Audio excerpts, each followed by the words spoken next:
మీ hair ఊడిపోతుందా? మీకు hair fall control అవ్వడం లేదా? మీ జుట్టు పలచబడిపోయిందా? డాండ్రఫ్తో బాధపడుతున్నారా?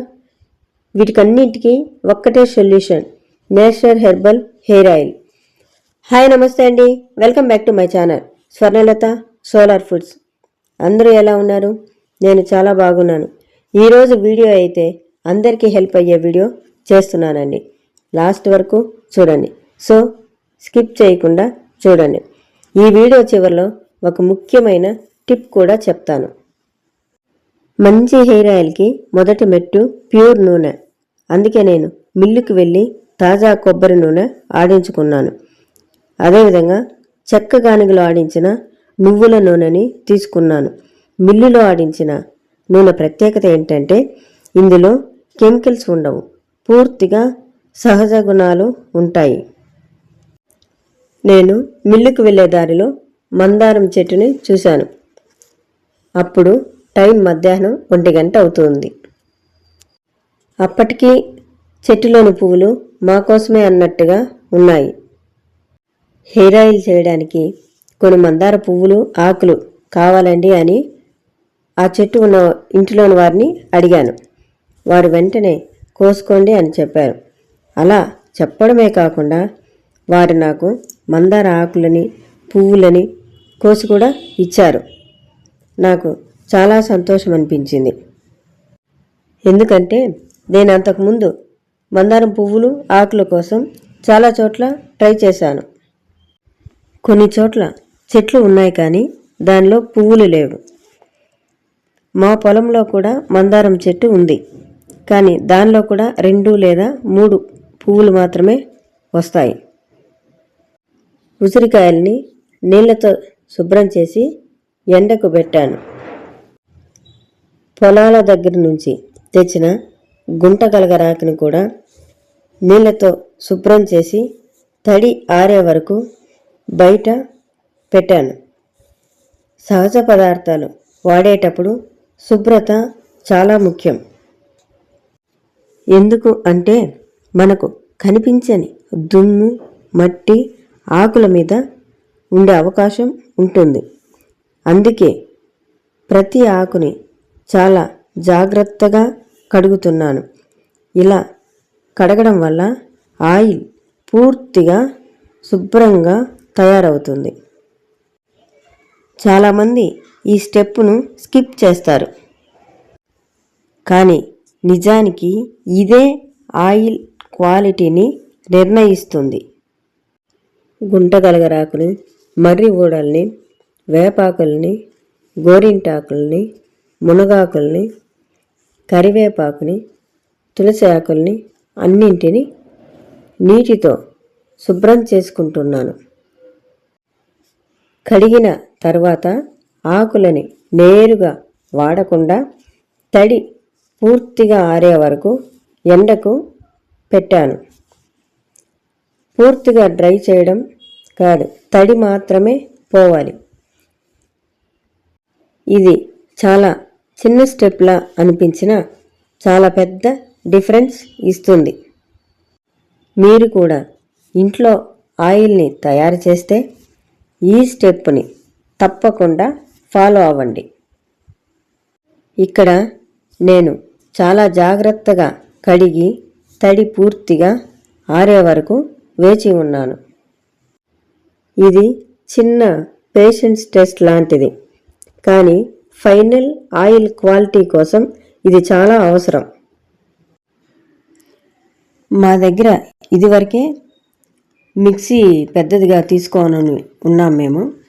ఎందుకంటే ఆయుర్వేదిక్ ప్రోడక్ట్స్ చేయడానికి, పౌడర్లు చేయడానికని ఇది ఉపయోగపడుతుందని తీసుకొని ఉన్నాము. దీంట్లో ముందుగా రోజ్మేరీ, మర్రి ఊడలు, కలోంజి, మెంతులు, ఉసిరి, కలబంద, రోజ్ పెటల్స్ వీటిని వేసి గ్రైండ్ చేస్తున్నాను. మెంతులని ఒక 1 అవర్ ముందే పెట్టుకొని ఉన్నాను. ఉసిరిని కట్ చేసుకొని గింజలు తీసేసిన్నాను. కలబందని ముక్కలుగా కట్ చేసుకొని పెట్టుకొని ఉన్నాను.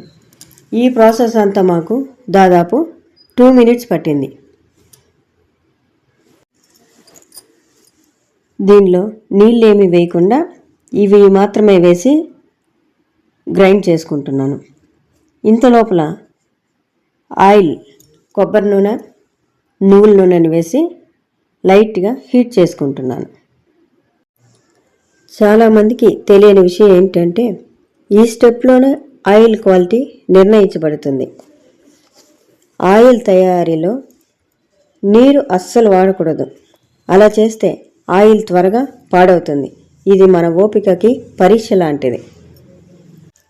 కొబ్బరి నూనె జుట్టుకి మంచి మాయిశ్చరింగ్గా పనిచేస్తుంది, షైన్ ఇస్తుంది, హెయిర్ సాఫ్ట్గా ఉంచుతుంది. నువ్వుల నూనె హెయిర్ రూట్స్ని బలపరుస్తుంది, హెయిర్ ఫాల్స్ని తగ్గించడంలో సహాయం చేస్తుంది, జుట్టు మందంగా బలంగా తయారవుతుంది.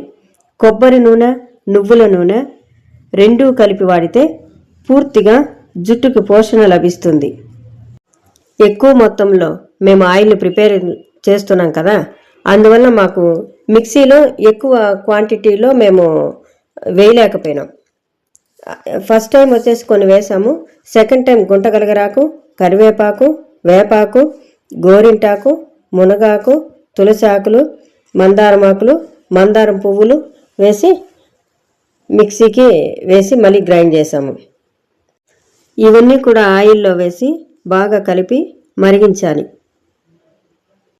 ఇవన్నీ ఆయిల్లో బాగా క్రిస్పీ అయ్యేంత వరకు వేగాలి. అంటే మాడకూడదు, మాడకుండా క్రిస్పీ అయ్యేలాగా ఈ ఆయిల్లో బాగా మరిగించాలి వీటిని. నేను మీకు ముఖ్యమైన టిప్ కూడా చెప్తానన్నాను. ఆకులు తడి ఉండగా ఆయిల్లో వేయకూడదు. తడి పూర్తిగా ఆరిన తర్వాత మాత్రమే ఆయిల్లో వెయ్యాలి. అలాగే ఇంకొక ముఖ్యమైన విషయం, ఆయిల్ ఎప్పుడు స్లో ఫ్లేమ్ మీదనే వేడి చేయాలి. ఎక్కువ మంట పెట్టితే ఆకుల్లో ఉన్న సహజ గుణాలు నశిస్తాయి. ఇలాంటి సహజ టిప్స్ మీరు ఫాలో అవ్వండి. ఇలా మన హెయిర్ ఆయిల్ తయారీ ప్రాసెస్ పూర్తయింది. కానీ ఇక్కడ ఒక చాలా ముఖ్యమైన స్టెప్ ఉంది. ఆయిల్ పూర్తయింది కదా అని వెంటనే వాడకూడదు. ఇప్పుడు ఈ ఆయిల్ని పూర్తిగా నైట్ అంతా అలాగే ఉంచుతాం. ఎందుకంటే ఆకులలో ఉన్న సహజ గుణాలు నూనెలోకి పూర్తిగా కలవడానికి కొంత సమయం పడుతుంది. ఈ లోపల ఆయిల్ కూడా పూర్తిగా చల్లారుతుంది. ఈ ఆయిల్ చేయడం పూర్తవగానే దాని మీద వేడి చల్లారే వరకు మూత పెట్టకూడదు. ఎందుకంటే మూత పెడితే ఆవిరి బయటకు వెళ్లకుండా ఆయిల్లోనే ఉండిపోతుంది. దానివలన ఆయిల్ పాడైపోతుంది. సహజ హెయిర్ ఆయిల్ తయారీలో పేషెన్స్ చాలా ముఖ్యం. త్వరగా చేసే ప్రయత్నం అంతకన్నా కాదు. రేపటికి మన ఆయిల్ పూర్తిగా రెడీ అవుతుంది. నా వీడియో కనుక మీకు నచ్చినట్లయితే లైక్ చేయండి, షేర్ చేయండి, కామెంట్ చేయండి. ఎవరైనా నా వీడియో ఫస్ట్ టైం చూసినట్లయితే సబ్స్క్రైబ్ చేసుకోవడం అస్సలు మర్చిపోవద్దు. లిమిటెడ్ స్టాక్ ఉంది, ఇప్పుడే ఆర్డర్ పెట్టండి.